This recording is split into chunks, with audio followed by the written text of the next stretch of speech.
They always say a mother will never leave her children behind. She'll do whatever it takes to protect them. But what if it's the child who turns his back on her? And then we take a look at a bizarre conspiracy theory that may explain a question we often ask on this show. How come not everybody has a guardian angel? Why is it that some people escape tragedy through a miraculous string of events, while others simply die? Is the reason that these are not miracles at all? Is it possible that guardian angels are actually demons? Today on Dead Rabbit Radio. Actually, I'm a lot freaked out. Hey everyone, welcome back to another episode of Dead Rabbit Radio. I'm your host, Jason Carpenter. I'm having a great day. Hope you guys are having a great day too. I hope you guys are having tons of fun doing whatever you're doing. We got a lot of stuff to cover today. So first off, running into Dead Rabbit Radio Command is one of our legacy Patreon supporters. Everyone get on your feet and give it up for Stephen B. Woohoo, yeah, wee! Haha, yeah, he's jumping on in, he's dancing, doing a little dance, doing the splits for us, spinning on his head. He's super dizzy now, he has to have a seat. It's going to be a while before he can drive us anywhere. Stephen B. is a long-time supporter of the show. That is why he is going to be our captain, our pilot this episode. If you guys can't support the show financially through the merch store or the Patreon, I totally understand, I really do. Just help spread the word about Dead Rabbit Radio. That helps out so much. Tell your friends, tell your family, tell everyone you know. Dead Rabbit Radio is your favorite paranormal show. That is how you can help the show grow. Before we get started, too, I wanted to make an announcement. I tried to avoid this, but it looks like I won't be able to. Next week, we're not going to have any new episodes until Thursday. I have a trip coming up. I'll be gone a couple days out of the week. I was hoping to pre-record some stuff, but it just didn't happen. It wasn't in the cards for your good pal Jason Carpenter. So no episodes Monday, Tuesday, Wednesday, Thursday, maybe Friday. Maybe Friday will be the only episode. We'll be putting out some retro rabbits, though. Some really cool repeats. I just wasn't able to get ahead of the game. That's how it all worked out. So we'll have a short week next week. Then we'll be back to normal the following week. Stephen B., let's go ahead and toss you the keys. No, let's go ahead and toss you the fuel canister for the bunny blimp. Everyone climb on board. Jason, isn't it just the same thing as a Dead Rabbit dirigible? It kind of makes a different sound effect. Everyone climb on board the bunny blimp as Stephen B. guides us out of Dead Rabbit Radio Command. We're headed all the way out to a house in the suburbs. That's screwing in the gas tank. A ratchet wrench.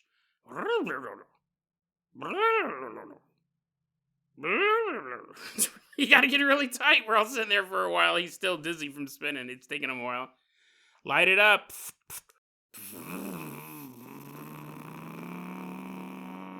I actually forgot what the sound effect was for the blimp. I was like, maybe it sounds just like the dirigible. I don't remember. Had adding special sound effects. Headed all the way out to this house in the suburbs. We're about to meet a young boy. We don't have his real name. We're going to call him Randall. He's 11 years old. And the family's dealing with some pretty heavy stuff right now. The mom is dying. It's about as heavy as you can get, right? Ranks up there, top 3. Mom dying, dad dying, you dying. They're all terrible things. I mean, there's other terrible things I can add to the list. I can give you a top 10 if you really want me to, but I don't think so. Mom's dying, and the way that it's set up is just to keep her comfortable. He didn't say what his mother was dying from. There's quite a few. I can give you a top 10 list for that. Sepsis comes in at number 6. We have his mom dying, and we don't know how or why, or not why, it's a disease, but we don't know how or what. However, to make things more comfortable for her, they set up a place for her in the basement, and they even got a hospital bed down there. I'm sure it was a nice basement. I'm sure it wasn't like a rickety old wooden stairs, just a big water heater in the corner. I don't think they put her down there to punish her or anything like that. Probably just so she can kind of do her own thing down there. Probably super comfortable down there. They're all throwing down their dirty clothes. They're all, hey, Mom, while you're down there, I know you're not going anywhere today. Can you wash my clothes? I need them ready. Also, I'm going to bring an oven down there. I need 32 cupcakes. I need 32 cupcakes for a party tomorrow. Thanks, Mom. Mom's down in the basement. There's a hospital bed in the basement. And just so the household can kind of continue on as normal, yet at the same time be able to comfort Mom and give her whatever she needs, there's a little bell down there too, like a little desk bell.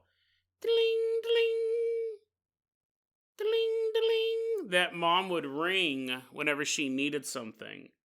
And sometimes it would be like she needs to go to the bathroom or she needs to get some food or something like that. But other times she would ring it just to talk. Gling, gling. And Randall would hear the bell. Sitting up in his room, he hears the bell and he gets up and he goes down. Hey, Mom, what's up? And she's like, oh, honey, I'm just kind of lonely down here. Do you mind sitting with your mama for a bit? Let's chat. Yeah, Mom, sure. Let's talk. What do you want to talk about? She spent a long time in that hospital bed in the basement. But towards the end, she was hospitalized. And about a month after that, she passed away. So now you just have Randall and his dad living at this home. And they miss Mom. It was just a couple days after Mom died. Randall was upstairs in his bedroom. And he hears something. Dling, dling. Dling, dling. Kind of sits up in his bed. He's like, what? Dling, dling. Dling, dling. Randall goes, I must just be imagining that. I was so used to hearing that bell ring and creepy, sad thing to imagine. But Randall keeps hearing da-ling, da-ling, da-ling, da-ling, da-ling, da-ling. And he's like, okay, well, my dad must want me. My dad must be in the basement. And he's ringing the bell. He's not walking upstairs. He's not yelling my name for whatever reason. He's ringing the bell. That's clearly the bell ringing. And he is trying to figure out who it could be when he hears his dad yell out, Randall! Why are you ringing the bell? Now Randall's confronted with two new facts about the situation. One, it's not just in his head. Two, there's only one other person in the house, Dad, and he's not ringing the bell. Randall goes, Dad, I'm not ringing the bell. So Randall and his dad, they walk out of their rooms, and they're just standing there looking at each other. Da-ling, da-ling. Da-ling, da-ling. Da-ling, da-ling. They walk downstairs. They walk over to the basement door, which is locked. They open it up. Da-ling, da-ling. Da-ling, da-ling. They begin walking down the basement stairs. And there, sitting on the table, like it had been this entire time, right next to the hospital bed, is the bell. Da-ling, da-ling.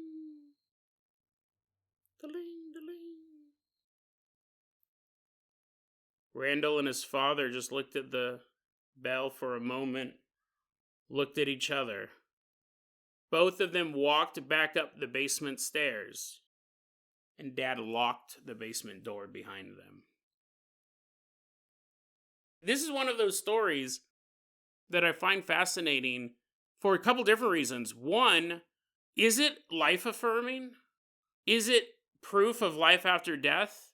100% you could see it that way. I think on the surface level, that's how you would see that story. The mother survived death. Is it a life-affirming story, though? I mean, in a way, yes. This story for Randall and his dad, if they had any questions about life after death, it's completely answered here.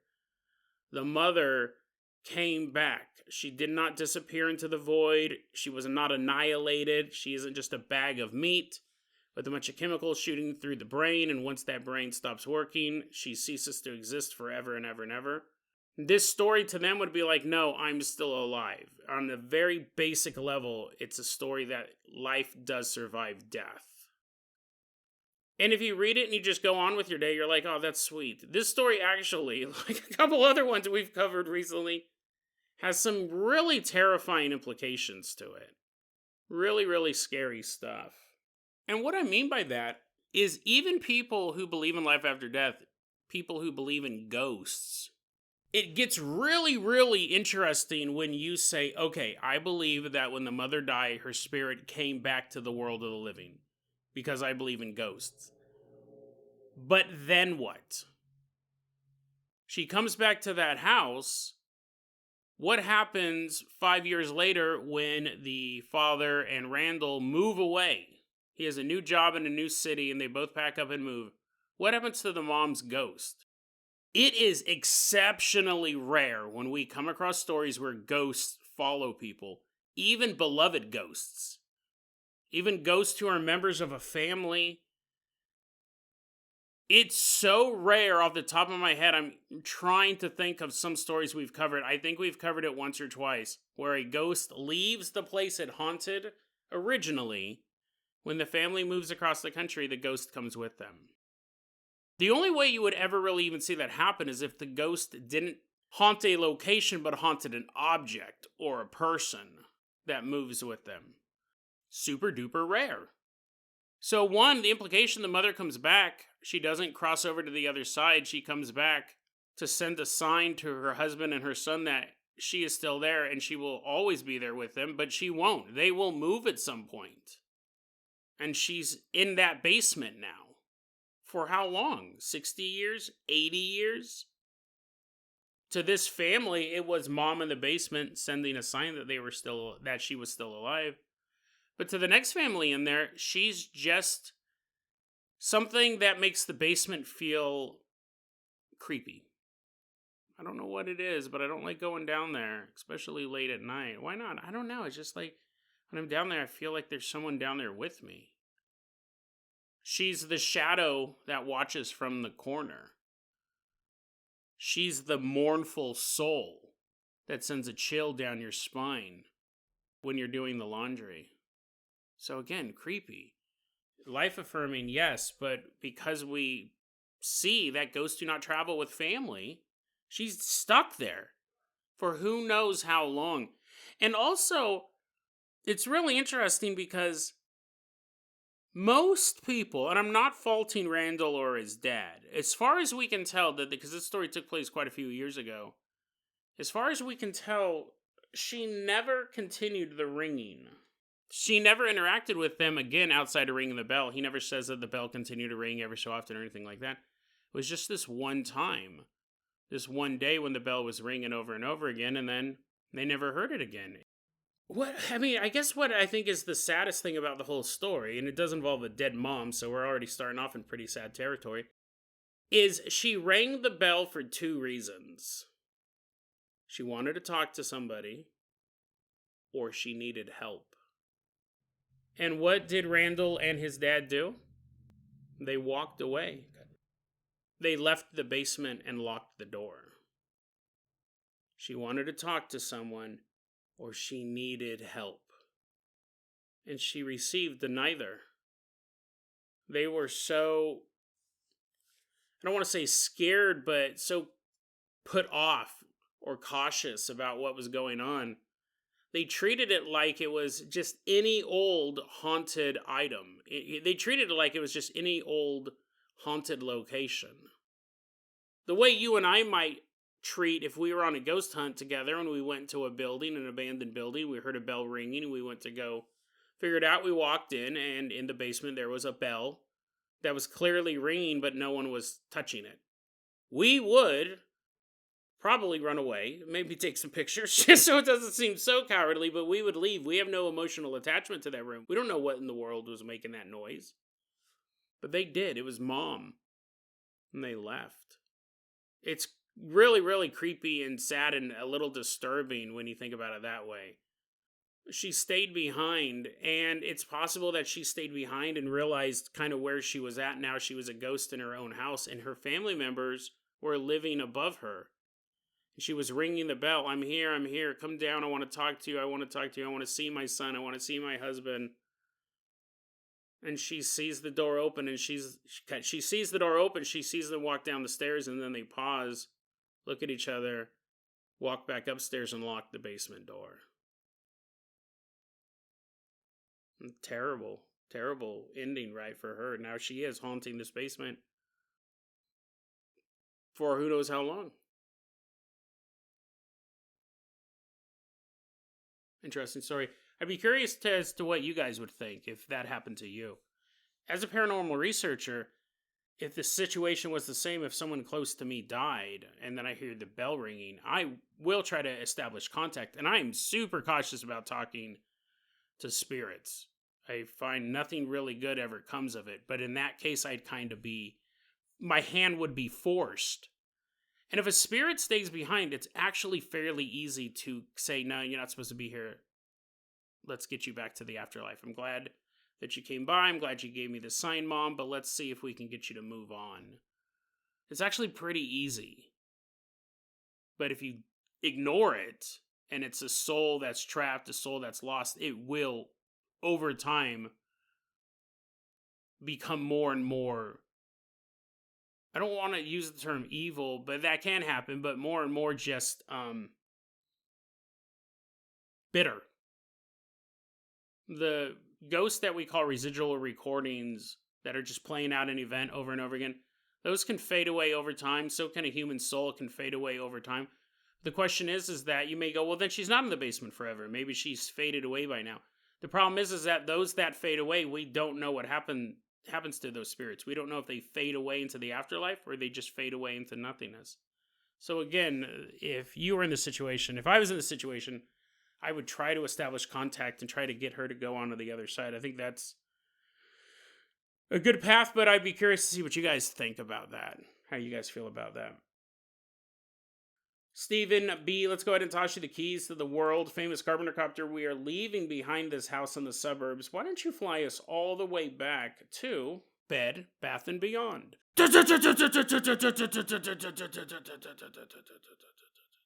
We're back in Bed, Bath & Beyond. We were just here earlier this week, and it's not because they have such great deals. I actually think they're out of business, aren't they? Anyways, we're back in Bed, Bath & Beyond because there has been something that has been bugging me off and on. I haven't been obsessed with it. But over the past couple years, it's a question that has arisen several times on Dead Rabbit Radio. And I know I kind of gave it away all in the intro, so I'm not going to spend any time really building up to it.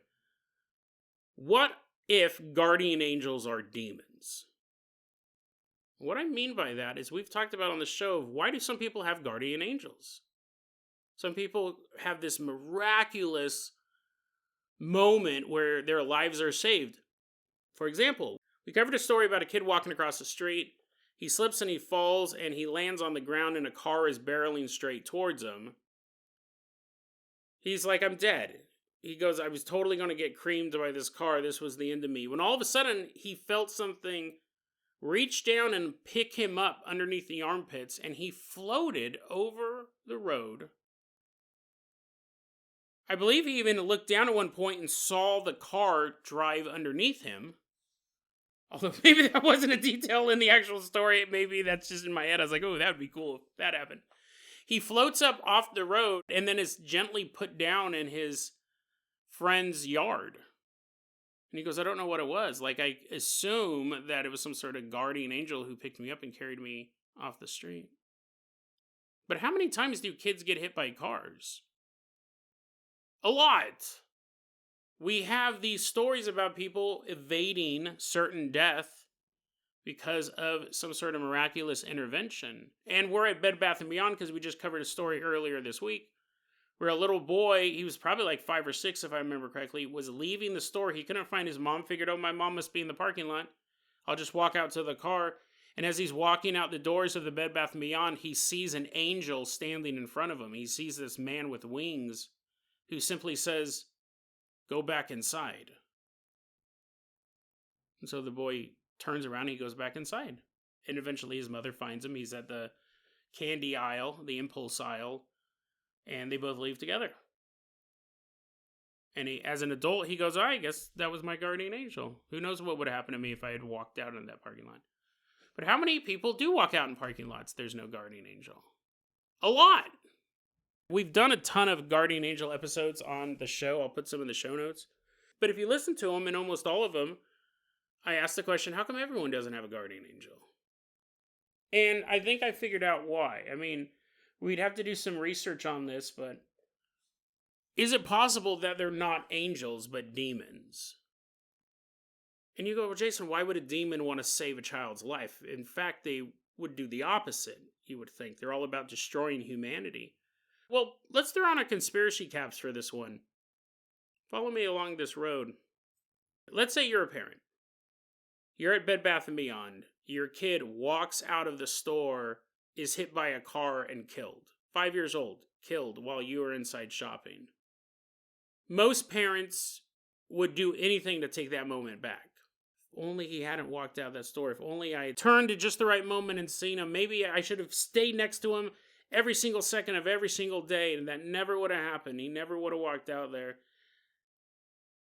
I want to take that back. I want to take that back. I want to take that back. And everyone interacting with you in the real world goes, you can't. It was an accident, and accidents happen. You can't keep an eye on your kid every hour of every minute of every day. No, I want him back. I want him back. I want him back. Well, that's not how it works. That's what we say in the physical world, the real world. But in the metaphysical world, the world of spirits and demons, there is an option. It's not a good one. It will always end badly.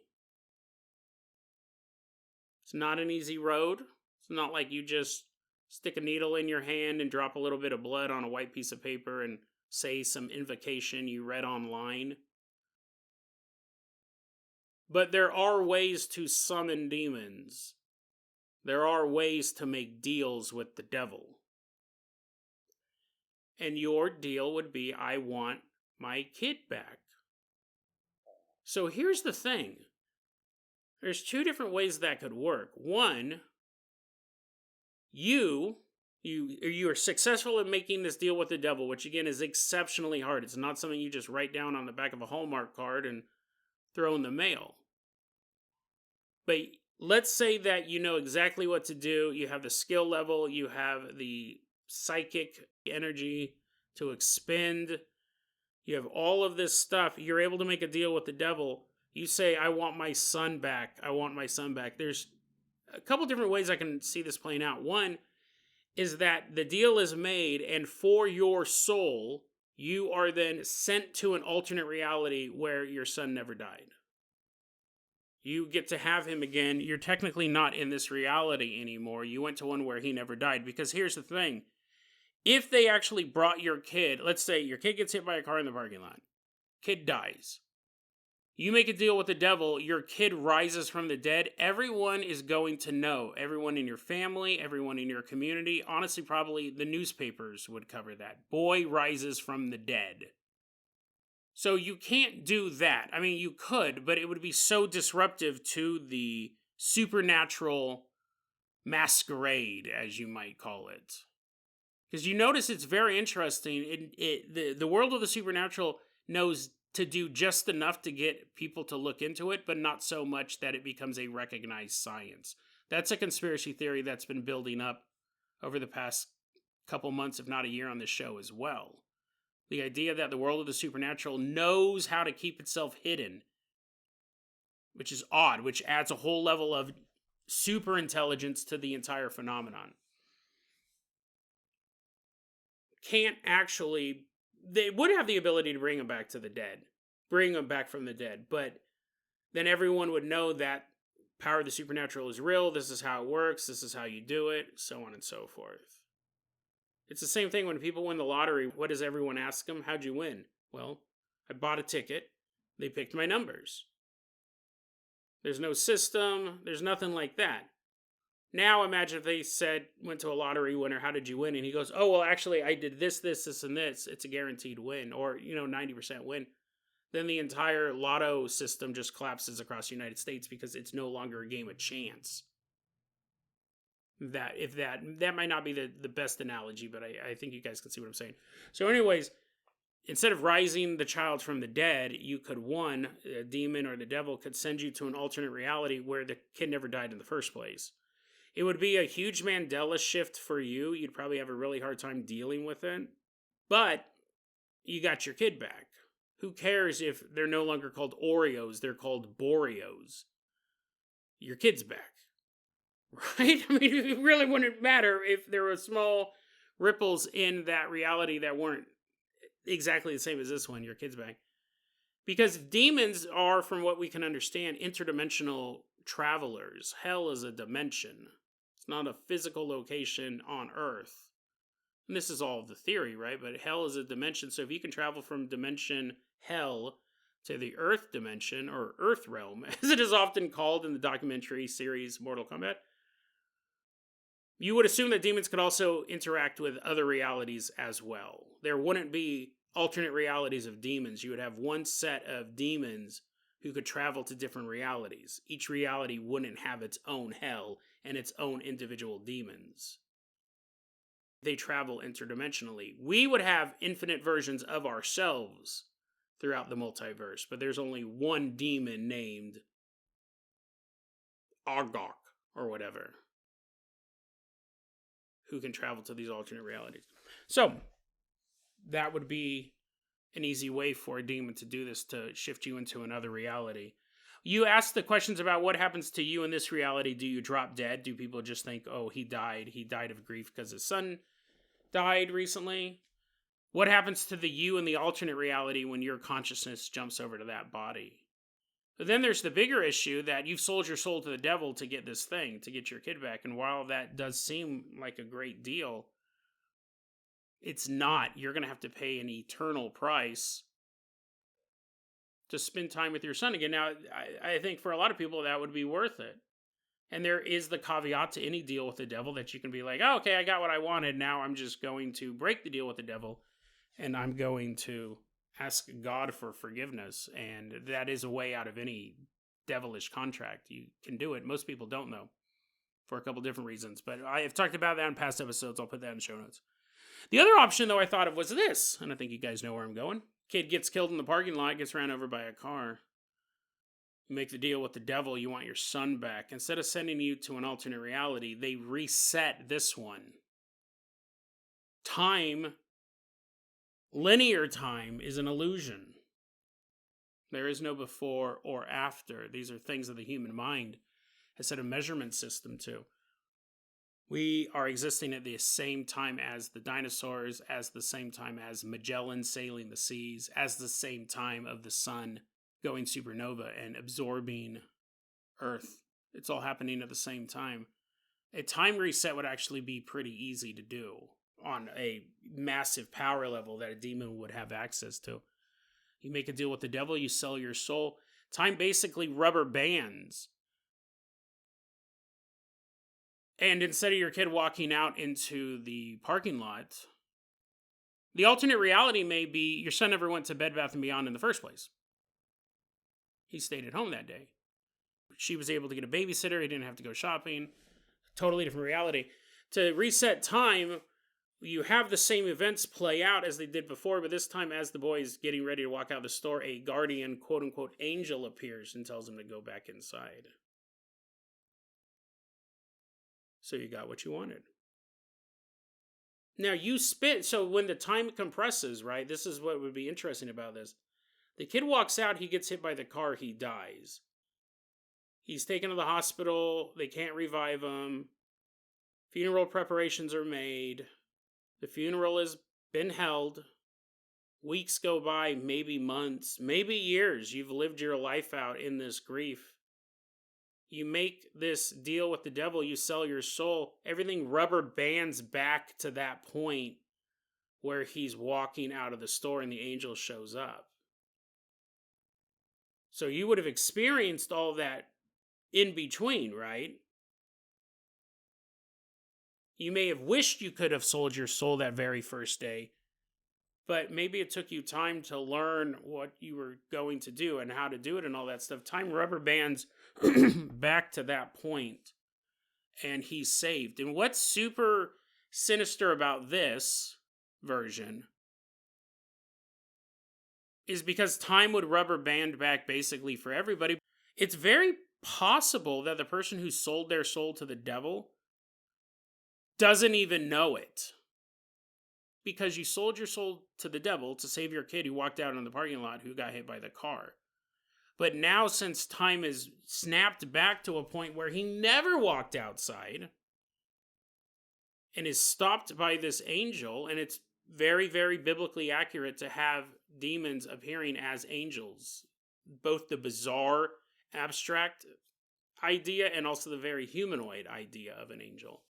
You don't know you did that. You just remember shopping at Bed Bath & Beyond one day and your son, you don't even remember it. It was just a shopping trip.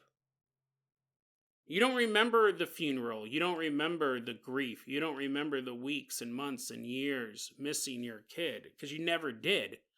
You did, but then you didn't because your kid never got hit by the car in the first place. But you sold your soul. And here's the thing, if you don't know you sold your soul, you don't know to ask for forgiveness from God to break the contract. So you go about your life not knowing that a Damocles sword is not hanging over your head, it's already impaled through your skull. You got what you wanted, but you didn't know you wanted it, and you paid the ultimate price for something, as far as you're concerned, you already had. I do have to say, I have done some soul searching recently. I've started wondering, am I actually giving advice to demons? Or demons actually like, you know what, man, that's actually a really good scam. I didn't even think about that one. We could get people to sell their souls to us and them not even know that they did it. Wow, Jason, great job. They're all, yay, another episode. Let's put this on the loudspeaker in hell. All the souls down there, they're like, oh, not again. Not again. Kermit echoes through the flaming valley. That would explain why some people have guardian angels and some people don't. Because the people who do die, whether it's a kid or a loved one or a pet or whatever, and they're not saved by some sort of miracle, it's because 13 years into the future, someone who loved them didn't figure out how to sell their soul to make it happen. Or maybe they did know, or at least had a clue on how to sell their soul, but they said, no, I'm going to see that person in the afterlife. It's horrible to think of it that way, but if I sell my soul, I may have him back, but I won't be able to spend eternity with him. It would kind of explain, and I know it's you're like, Jason, wow, you've really lost the plot on this one, but here's the thing. It would kind of explain why some people have guardian angels and some people don't. There's more angels than there are people. This is not even, like, I think at one point they said this was like an old mathematical, religious mathematical, I don't want to say prophecy or edict or anything, but they said there's, I think, 10,000 demons for every finger on every hand of every person on earth. And demons were 1/3 the population of heaven. So there's definitely more angels than humans. It shouldn't be any sort of problem constantly saving people from peril, these miracles happening. And you go, well, how come that person was saved? We see this a lot, right? It's always heartbreaking when you have two families both suffering from cancer diagnoses and one of them pulls through and one of them doesn't. And you go, the survivor guilt, right? People go, well, I'm so glad that my cancer went into remission. I get to spend more time alive. I get to spend more time with my family, but my heart just breaks for that family across town because they don't get those extra years. It would make sense why not everyone is saved by a guardian angel. And there would be a way to test for this. This would be a long-term study. And it would really be correlating things of people who were saved by a guardian angel, people who tell these stories where they were miraculously spared from some sort of calamity by divine forces, and then creating a circle over time of their family members or loved ones, how their lives chart out as well. You know what I mean? Like, you could have a kid say, yeah, man, it was super crazy. I saw a guardian angel when I was a kid. It saved me from getting hit by a car. And then 13 years later, we find out that their father developed a serious drinking problem, gambling addiction, ended up leaving the family, left him in the lurch. They ended up having to move out of their home. you could start to see lives crumble apart like that.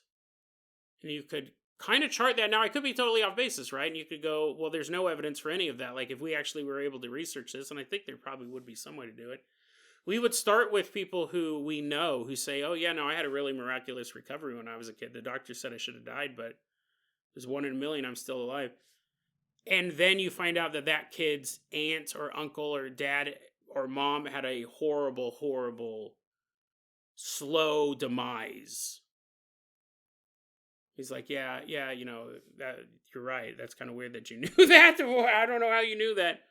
My mom died probably like 4 years after I survived, and it was she was just shot in the face. It was like a random mugging, and they never caught the guy.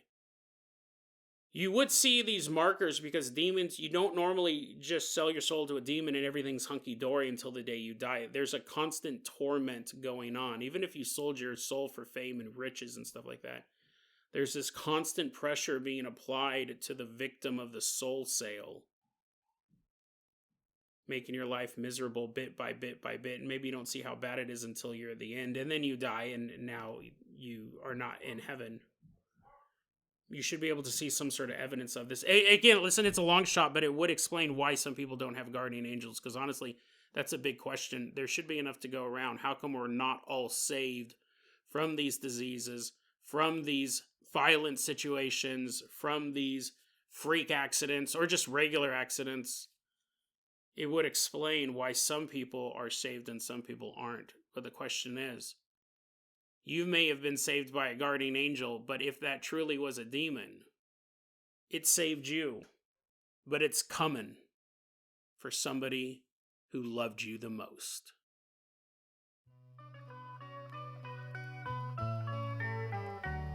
DeadRabbitRadio@gmail.com is going to be our email address. You can also hit us up at Facebook.com/DeadRabbitRadio. TikTok is at DeadRabbitRadio. Dead Rabbit Radio is the daily paranormal conspiracy and true crime podcast. You don't have to listen to it every day.